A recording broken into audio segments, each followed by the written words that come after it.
Thank you and good evening, everyone. Yeah. Um, Tonight, as Dan said, I want to talk about hell and what it really is.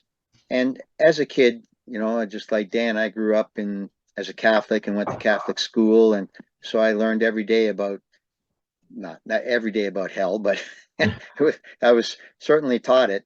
And I always had a horrible time trying to reconcile a God of love with a God of hellfire. And it's got to be the most horrible Christian doctrine that there is. And it's so horrible that, I think many people just reject the Bible altogether because that's what they think it teaches. And the problem with that, of course, is they reject the Bible, they reject the God of the Bible.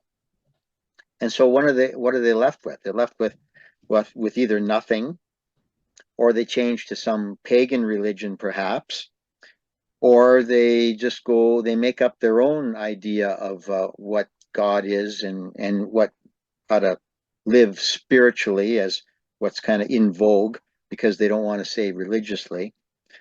So anyway, or they continue to believe in the Bible, but they struggle with how to reconcile the God of love with the God of hellfire. So this study is to show those people and anyone who's will pay attention for a while what the real roots of hell and what it really means. And as I'll get into this, but in the study, but I'm limiting myself to the Old Testament because it's a big enough chunk as it is. So with that introduction, we can Susan's going to run a PowerPoint presentation that I pre-recorded. What is hell? A study of hell as defined by the King James Bible. Part 1. This study will be limited to the Old Testament. This presentation is to compare hell, as described in the Bible, versus the idea of what I will call hell fire, as invented by man. My contention: hell, as described in the Old Testament, at times can seem to be a mysterious place or condition, but ultimately it is nothing much more than the unseen, covered, or hidden place where a dead body is buried. In other words, a grave. In this study, we will read all 31 verses where the word hell is used to understand what it really means, or at the very least, what it doesn't mean. But first, let us look at what imaginative men have made it into. Man-made hellfire. Jonathan Edwards, 1703 to 1758, was a great American evangelical minister who was a master at taking a few biblical verses, either out of context or poorly translated, and lavishly enhancing them with his wild imagination to invent a totally unbiblical description of a house of horrors called hell. While most modern preachers are hesitant to describe what life in eternal hellfire is like, such was not the case with Edwards. He relished it. Continuing. The following is just a small part of a 13-page essay titled The Eternal Devouring Fire. It is only one of Edwards' many graphically detailed warnings of what he thought the Bible teaches regarding unrepentant sinners in the afterlife. The following are snippets I have chosen from it. First, a warning to delicate flowers. There is graphic content. Quote, when the union of the soul and body is actually broken, it then falls into the hands of devils who fly upon it and seize it more violently than hungry lions ever flew upon their prey. And when the soul is carried to hell, and there is tormented, suffers the wrath of the Almighty, and is overwhelmed and crushed with it, it will be amazed with the apprehensions of what shall yet remain. To think of an eternity of this torment remaining, then will the flames begin to kindle, and fire will probably be seen coming down from heaven, and soon will the fire lay hold on that accursed multitude. Oh, what chatterings of teeth, what shakings of loins, what distortions of body there will be at that time, when they see and begin to feel the fierceness of the flames. There is nothing which seems to give one a more terrible idea of torment and misery than to think of being cast alive into a great fire, of extraordinary fierceness of heat, and before which nothing can stand, a furnace of fire, contrived for an extreme degree of heat, designed for the refining of metals. The whole world will probably be converted into a great lake or liquid globe of fire, a vast ocean of fire, in which the wicked shall be tossed to and fro, having no rest day nor night. They shall know that they are to bear it, not for 1 minute, nor for 1 day, nor for 1 year, nor for 1 age, nor for 100 ages, nor for a millions of ages, one after another, but forever and ever, without any end, and never, never be delivered. They shall know that they shall forever be full of quick sense within and without, their heads, their eyes, their tongues, their hands, their feet, their loins, and their vitals shall forever be full of glowing, melting fire, fierce enough to melt the very rocks and elements. End quote. So, which description of hell is true, the grave or the fiery furnace? The simple answer is to read the Bible and see what it says. The Hebrew Bible uses the word Sheol 63 times. It is this word that the King James translates into the English hell. But there is a complication here. The King James doesn't always translate it as hell. Let's examine. Sheol, Strong's H7585, equals hell and grave and pit. The words hell, grave, and pit are all a translation of the same Hebrew word Sheol. Sheol is found 63 times in the Old Testament. It is translated hell 31 times, grave 29 times, and pit 3 times. So, we see by a slim majority of 32 uses, even the King James Version agrees it means some kind of a hole in the ground.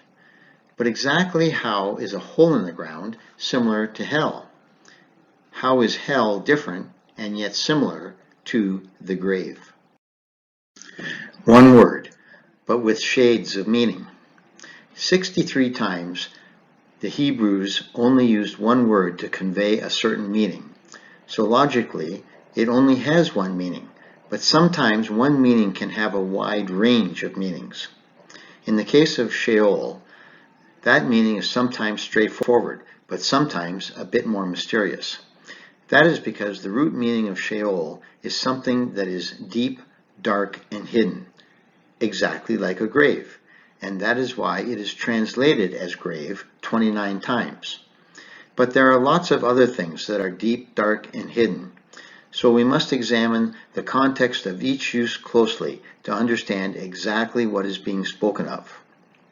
But one thing is for sure, a lake of fire is not deep, dark, and hidden. Next point. And there is scholarly agreement that there is no hellfire in the Old Testament hell. The following is a short quote from a Catholic encyclopedia found under the heading of hell.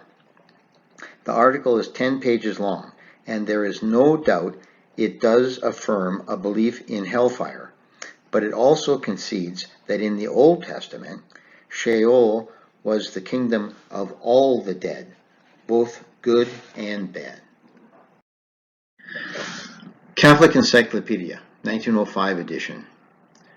Sheol, generally supposed to come from the Hebrew root meaning to be sunk in, to be hollow. Accordingly, it denotes a cave or a place under the earth. In the Old Testament, Sheol is used quite in general to designate the kingdom of the dead, of the good as well as of the bad. End quote. Next point. The Jewish Encyclopedia of 1906 starts off by stating, it connotes the place where those that have died were believed to be congregated. It then goes on to cite many of the verses in our Old Testament that use the word Sheol and explain its apparent context. quoted from the Jewish Encyclopedia. Sheol is underneath the earth. It seems to have been viewed as divided into compartments. Here the dead meet without distinction of rank or condition. The rich and the poor, the pious and the wicked, the old and the young, the master and the slave. David abides there in peace. Warriors have their weapons with them, yet they are mere shadows. The dead merely exist without knowledge or feeling. Silence reigns supreme, and oblivion is the lot of them that enter. Sleep is their usual lot.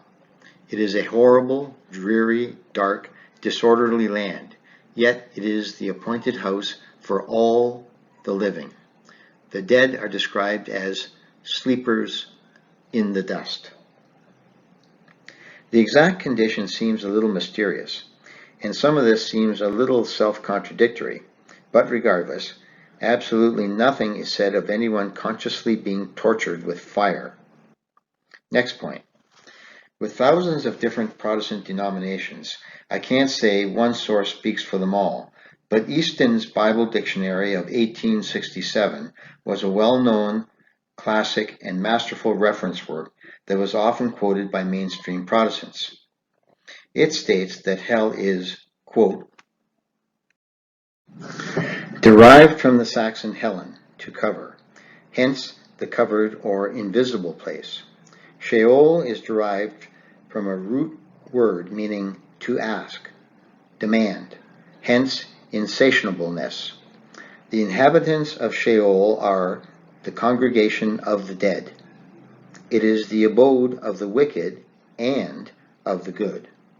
Sheol is described as deep, dark, with bars. The dead go down to it. End quote. Easton describes nothing of any sort of fearful nature of hell until it is wrongly associated with Gehenna in the New Testament, and that would be part 2 of this study. My point in referring to these mainstream sources is that my premise is not that of some far-out cult or sect. It may not be well known by your average Christian or even your average Christian minister, but it is well known and easily understood by anyone who will take just a little time to study the issue, and this little study can supply that foundation. Next point. The expression, like a bat out of hell, is well known to many people, but who can explain it? To find a good etymology of it proved fruitless for me. All my online search results agreed it meant that something or someone was moving fast and perhaps seemingly coming out of nowhere, but few could attempt to explain why this was linked with a bat and why a bat would be flying out of hell. But now the expression, like a bat out of hell, makes perfect sense. If we now understand that hell is something covered or hidden, we get the connection. Are not deep, dark, covered, or hidden caves under the earth exactly where bats sleep during the day and then swiftly fly out of at dusk? With this understanding, the mysterious idiom suddenly makes everyday sense. Next point. There are some translations of the Bible that understand that the word hell is a loaded term. They realize that if they use the word hell to translate Sheol, most of their readers will automatically think of a place filled with fire and tortured sinners. But at the same time, neither did they always want to translate it grave or pit, because sometimes the context, as we have been agreeing, is a little more mysterious. They had to find some kind of compromise, so they just decided not to translate the word at all. They just used the Hebrew word Sheol. Now they could let the reader decide what it means. Translations that don't translate. The American Standard Version, Young's Literal Translation, Darby's Version, the Catholic Jerusalem Bible, and the Concordant Literal Version, and others have chosen this method. The word hell is not found in their Old Testaments, only Sheol. The reader, then, is left to figure out what it means. And this they do the same as with any other word they do not understand. They do it by examining the context. And if the word is used many times and in many contexts, they should be able to figure out what its meaning is. And that is what the rest of this study is going to do. We're going to look at every use of the Hebrew Sheol in the Old Testament and determine what is mysteriously deep, dark, and hidden. Let's start. You will recall the graphic description of hellfire by Jonathan Edwards I quoted above. However, now I want you to listen to the worst description of hell I could find in the Old Testament.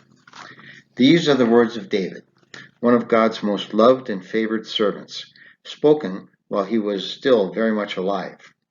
Are you ready for it? Are you afraid of how horrible a description it may be and whether you will be able to sleep tonight? The worst description of hell in the Old Testament. 2 Samuel 22, 5 and 6. When the waves of death compassed me, the floods of ungodly men made me afraid. The sorrows of hell compassed me about. The snares of death prevented me. Psalm 18, 4 and 5. The sorrows of death compassed me, and the floods of ungodly men made me afraid. The sorrows of hell compassed me about. The snares of death prevented me. Excuse me? Ungodly men made David afraid? The pains of hell gave David trouble and sorrow? What about the verses describing sinners' everlasting and excruciating suffering in a lake of fire the size of the whole planet? Certainly, this can't be the most horrific description of hell in the Old Testament, can it? Yes, it is. And of all 31 verses that use the word hell, these two above are the only ones that associate sorrow and pain with hell. And the sorrow and pain it is describing seems to be nothing more than mental anguish. Not that mental anguish can't be severe in its effects, but there is not the faintest indication whatsoever that burning in a literal fire is involved. That idea is not found anywhere in the Old Testament, not with David or anyone else. If you know anything about David's life as a warrior, it is easy to guess he is describing a very earthly and human emotion, that of staring imminent death in the face. Although David escaped from this place where he was compassed and entrapped, he feared he was going to die at the hands of these ungodly enemies, and he used the word hell to describe his destiny, that is, his grave. If you are thinking this cannot be the worst description of hell, I am not surprised. In fact, I would be surprised if you're not suspicious of my claim. I couldn't believe it myself. For those of us who were raised on fire and brimstone Christianity, it seems impossible that the entire Old Testament contains absolutely nothing about God threatening to throw evil people into an eternally burning pit of fire, where they consciously and continually suffer. I thought for sure it was there because I was taught it all my young life. But let me be clear. The God of the Old Testament was a God of judgment, damnation, and wrath. But the only promised pain, suffering, and misery was here on earth. He never said anything about it in hell. God's wrath is on earth, not in hell. God threatened to inflict diseases, premature death, war, famine, want, captivity, exile, and slavery on both his chosen people Israel and their enemies. But in no book is there the least mention or even hint of any ongoing punishment happening to anyone after they died.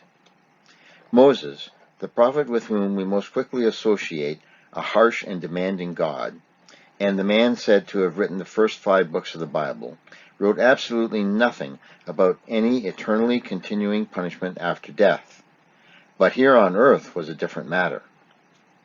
As the leader of the nation and intermediary between Israel and God, Moses assured the Israelites that breaking God's law would result in blighted harvests, the death of their children, barren women, pestilence, defeat, subjection, drought, fever, scabs, itch, madness, and criminals running rampant throughout their land. Continuing. Where's the brimstone? There's plenty of it on earth, just none in hell. God struck people dead just for improperly touching the Ark of the Covenant. He rained fire mingled with hail on the land of Egypt before the Exodus. Fire came out from the Lord and consumed 250 men that dared challenge the supremacy of Moses. He killed the entire population of Sodom and Gomorrah with fire and brimstone from heaven. Twice he did the same with contingents of 50 soldiers that were sent to capture his prophet Elijah. Dozens of more examples could be cited of God or God's agents using fire and other methods to destroy thousands of people in the Old Testament. But the Bible never says a word about God continuing those punishments in hell after their death. Next point. The biggest problem with understanding exactly what hell means is that its meaning has various shades and different associations. Let's take a look at what I mean by this. The different meanings of Sheol, hell. Sheol is not only a grave, but it is closely associated with other conditions. Death and the dead, a pit or being buried, deep depths, down, dig, low, beneath, hidden, foundation, corruption, worms under and over, weakness, sorrows, the forgotten, being encompassed, snared, or prevented, a covenant with pagan kings. The rest of this presentation is going to focus on each of these alternate meanings of hell or Sheol. Delivered from hell, meaning saved from death. Psalm 86:13. For great is your mercy toward me, and you have delivered my soul from the lowest hell. David is thanking God for delivering his soul from the lowest hell. Yet, I'm pretty sure no one listening believes that God pulled David's immortal burning soul out of the deepest part of the lake of fire. We all agree that this means something else. I suggest that David's soul represents his mortal life and emotions. It was them that were miraculously saved from an imminent death. And the lowest hell here means his deepest, darkest fear or sorrow of death. Was Jesus in hell? Meaning a stone crypt grave. Psalm 16:10. Therefore, my heart is glad, and my glory rejoices. My flesh also shall rest in hope. For you will not leave my soul in hell, neither will you let your Holy One to see corruption. No one believes David's soul ever went into hellfire. David is telling us he is confident that after he dies, his soul, meaning his lifeless body, mind, and mortal soul, will not be left in his grave forever.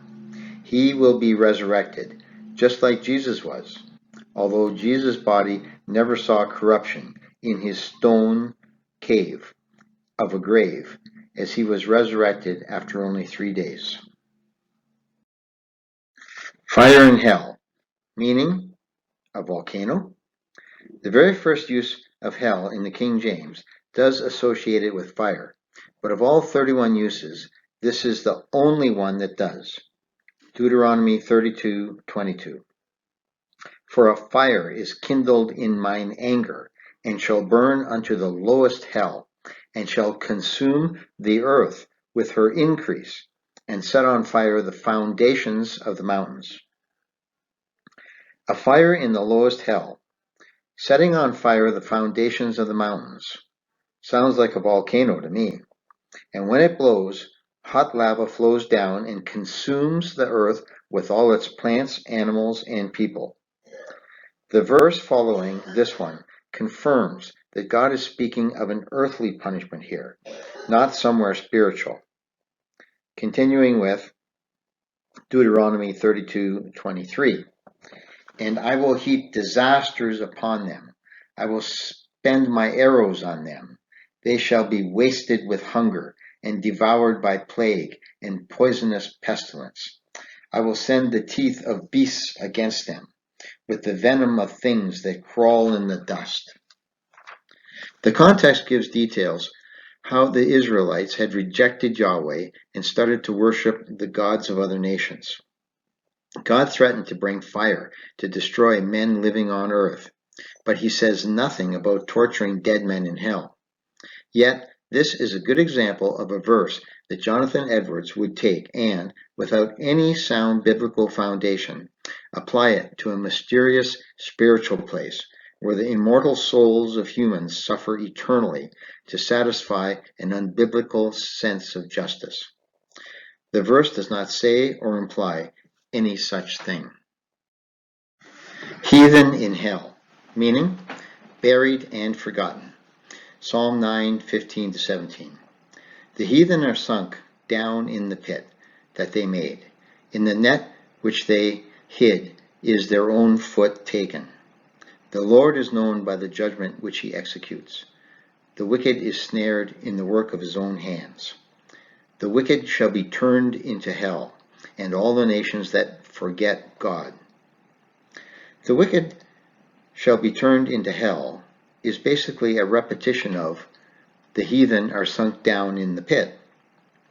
The use of pit and hell do not imply a lake of fire. They imply death, graves, and a forgotten identity. Would God send entire nations into hellfire simply for the sin of forgetting him? I don't think so, but I can believe that whole civilizations that forget God can be in hell in this sense. They can be buried in the sand and forever hidden and forgotten. Many ancient nations have suffered this fate.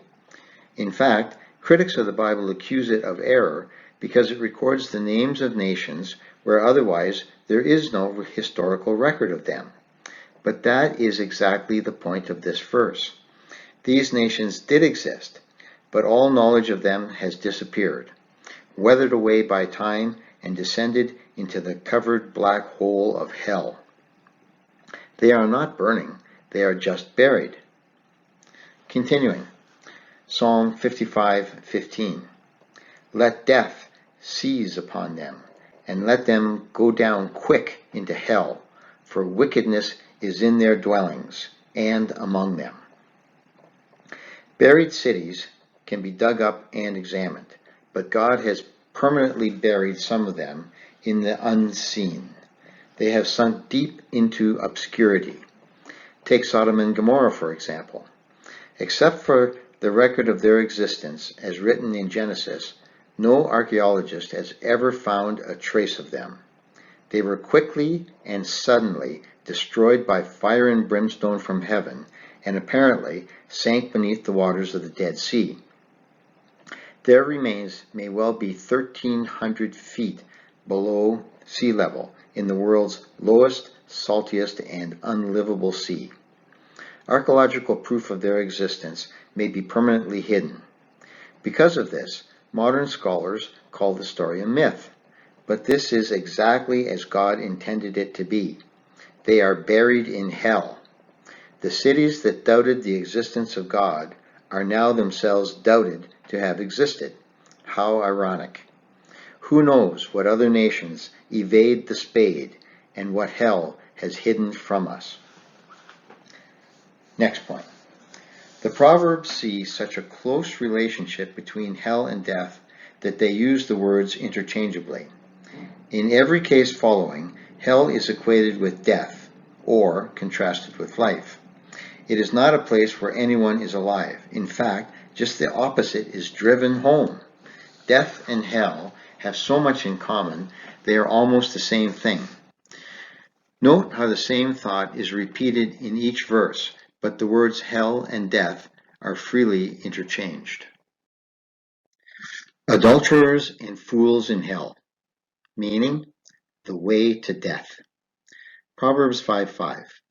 The lips of an adulteress drip as a honeycomb, and her mouth is smoother than oil.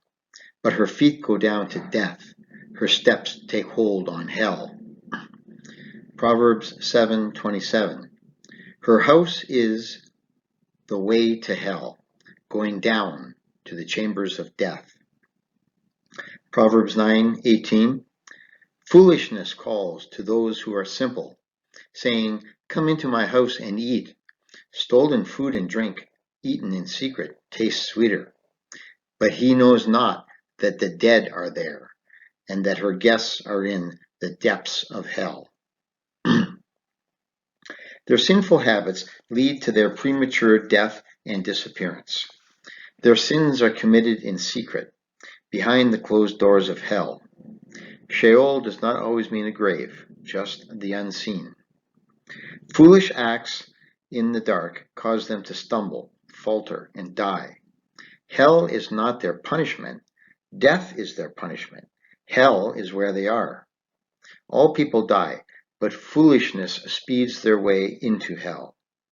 Fools think they can play with fire and not get burnt, sin and not get caught, and enjoy things that are not theirs. But death will not be cheated. The Proverbs warn us to depart from the dark before death makes its claim on us. The following warnings are directed at foolish, drunken rulers of Israel, Judah, who relied on foreign alliances or sacrifices to demons to protect themselves. A covenant with hell, meaning avoid agreement. Isaiah 28:15. The drunken rulers of Jerusalem said they made a covenant with death, and with hell we are in agreement. When the overflowing scourge shall pass through, it shall not come unto us. Isaiah 28:18. But God said, your covenant with death shall be disannulled, and your agreement with hell shall not stand. When the overflowing scourge shall pass through, then you shall be trodden down by it. Here we have covenant with death and an agreement with hell. Clearly, this is a repeated parallel statement. It is a poetic way of saying that death and hell are the same thing. And not only are the same thing, but now the two of them are equated with pagan kings. Israeli kings sought covenants with pagan Egypt and Assyria to protect themselves instead of honoring their covenant with God. But the pagan covenants would not stand the overflowing scourge, which was a foreign invasion. Sorrows of hell, meaning fear of death. And let me repeat my first two so-called scary verses, because this is where their meaning naturally fits in. Hell here is associated with being entrapped and being afraid of death. 2 Samuel 22:5 and 6. When the waves of death compassed me, the floods of ungodly men made me afraid. The sorrows of hell compassed me about. The snares of death prevented me. Psalm 18:4 and 5. The sorrows of death compassed me, and the floods of ungodly men made me afraid. The sorrows of hell compassed me about. The snares of death prevented me. Depart and deliver from hell, meaning alive on earth. Now we are given a contrast. Instead of hell equals death, we have saving a life equals saving from hell. Proverbs 15:24. The way of life leads upward for the wise, that he may depart from hell beneath. Proverbs 23:14. Withhold not correction from the child, for if you beat him with the rod, he shall not die. You shall beat him with the rod, and shall deliver his soul from hell. Does a mother ever spank her young child for running out into traffic? Whether you agree or not with her actions, such a mother's intention is not revenge upon the child, but is served as a lesson to save his life. This Proverbs message is not explaining how to prevent a child's torture in hellfire, but how to keep him alive on the earth and out of an early grave, which is hell. Delivering his soul from hell means nothing more than saving his life from death. The word soul here does not mean an immortal soul. It is just another word for a life. It carries only the same understanding as when it is said that over 1,500 souls were lost in the sinking of the Titanic. Where is hell? Answer: deep and hidden. Job 11:8. Who can understand the secrets of God? God's limits are higher than heaven and deeper than hell, longer than the earth and wider than the sea. Job 26:6. Hell is naked before God. No matter how hidden, how deep it is, nothing can hide from him. Psalm 139:8. To where shall I flee from your presence? If I ascend up into heaven, you are there. If I make my bed in hell, behold, you are there. Amos 9:2. God speaking. Though they dig into hell, there shall my hand take them. Though they climb up into heaven, there I will bring them down. Isaiah 57:9. And you sent your messengers far off, and did debase yourself even unto hell. The context of these verses may all be a little bit different, but they all confirm two things. 1. Nothing is beyond the reach of God, not even humans in hell, whether we be alive in a cave or dead in our grave. 2. Hell may be a deep hidden place, but God reveals no such things as flames there. To enter hell, man is limited to hiding in the deepest cave, or to enter heaven, to climbing the highest mountain. Read and understand these verses literally. There is no reason to think they are describing spiritual realms. The last use of hell in the list above is a little bit more symbolic. How badly did these people debase themselves? It was to such a low level that the best analogy for it was the word for the deepest, darkest, most hidden place known: hell. Continuing, Proverbs 15:11. Hell and destruction are before the Lord. How much more, then, the hearts of the children of men? I can categorize the use of hell two ways. 1. Hell again is associated with death, or in this case, destruction. And 2, the proverb again warns us that nothing can be hidden from the Lord. If he can see deep into hell, so also can he see directly into your heart, no matter how deceptive your cover is. Hell is never full, meaning we all die. Proverbs 27:20. Hell and destruction are never full, so the eyes of man are never satisfied. Isaiah 5:14. Therefore hell hath enlarged herself, and opened her mouth without measure. Habakkuk 2:5. He is a proud man who doesn't stay at home, who enlarges his desire as hell and as death, and cannot be satisfied, but gathers unto him all nations, and heaps unto him all people. These verses use hell as a metaphor for both death and greed. Greed is associated with death because it is never satisfied with what it has. It wants, and it will have, all men to come down into hell, where there is always room for more. It gathers all nations and all people. No one escapes. The king of Babylon, who is compared to both hell and death, in that he was never satisfied with the size of his kingdom. He kept expanding it to try to absorb all other nations.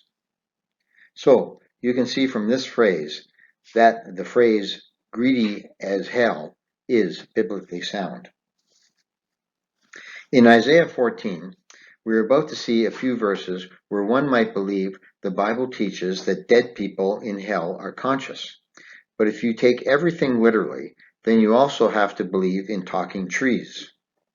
In this prophecy, Isaiah is saying that one day in the future, the Israelites will become masters of the Babylonians instead of the other way around.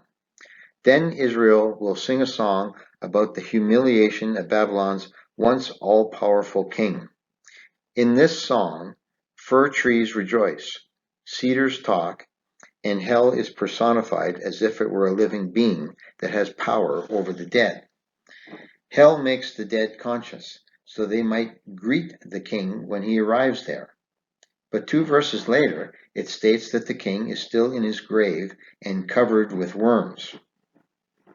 It is very important to notice that Sheol is translated in verse 9 and 11, but it is translated as hell in verse 9 and as grave in verse 11. So we see here that even the King James Version sees no difference between them. They are one and the same. The worms covering the dead body plainly indicate his body is barely underneath the surface of the earth. A later verse suggests that he is not even properly buried. And most certainly, the context gives us no hint he is in hellfire. Let us read. Hell stirs up the dead, meaning hell is personified.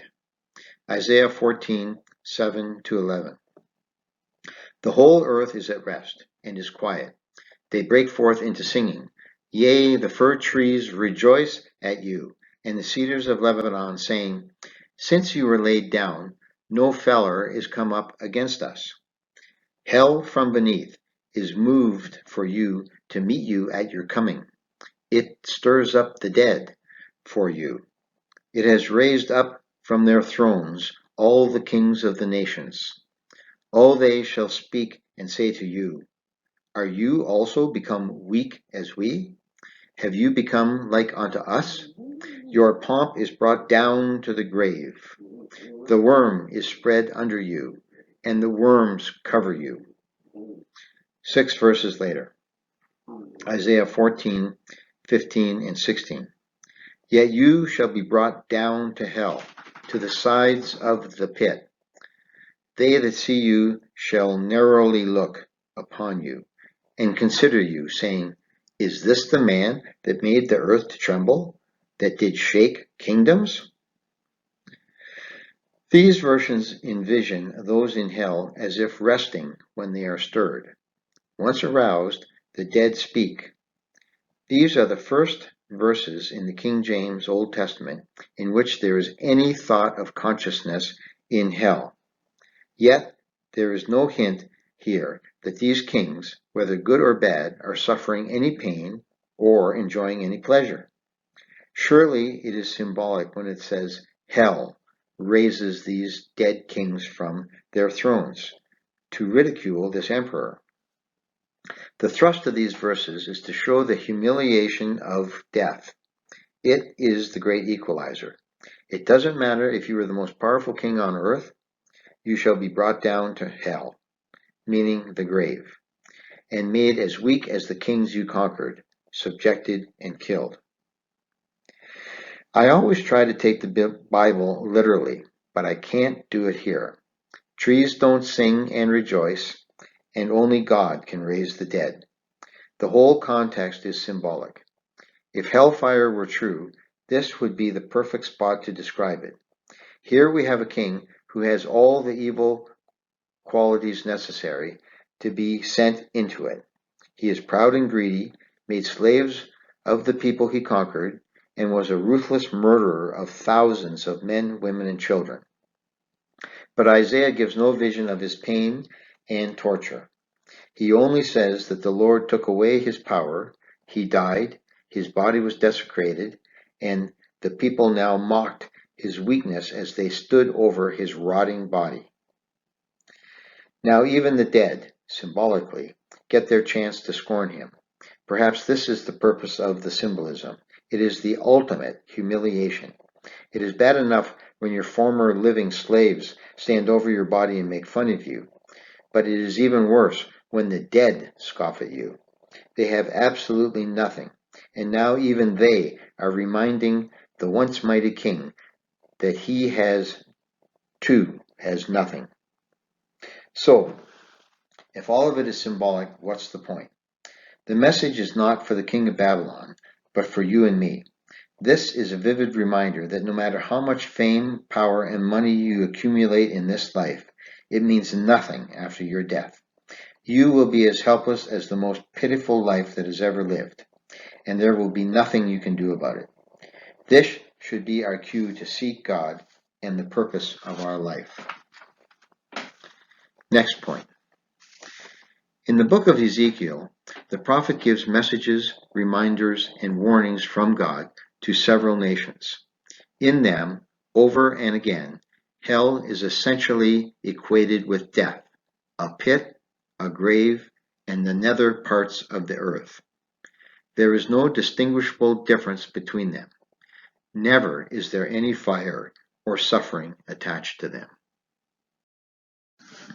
Hell is the pits, meaning the slain lay down in their graves. Ezekiel 31:16 and 17. I made the nations to shake at the sound of his fall, when I cast him down to hell, with them that descend into the pit, and all the trees of Eden, the choice and best of Lebanon, all that drink water, shall be comforted in the nether parts of the earth. They also went down into hell with him, unto them that be slain with the sword. Ezekiel 32:21.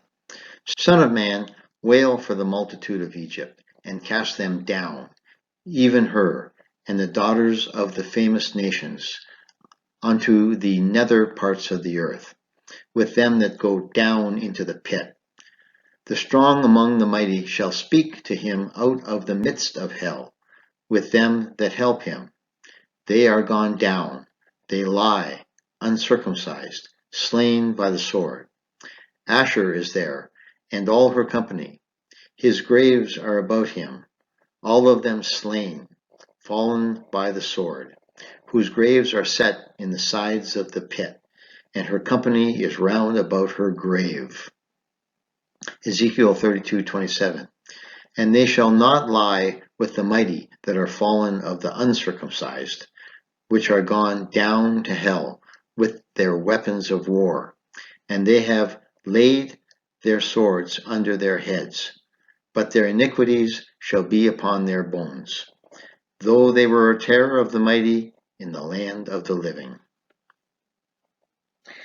There is another mention here of the strong, speaking out in the midst of hell, but regardless, no one is in any hellfire.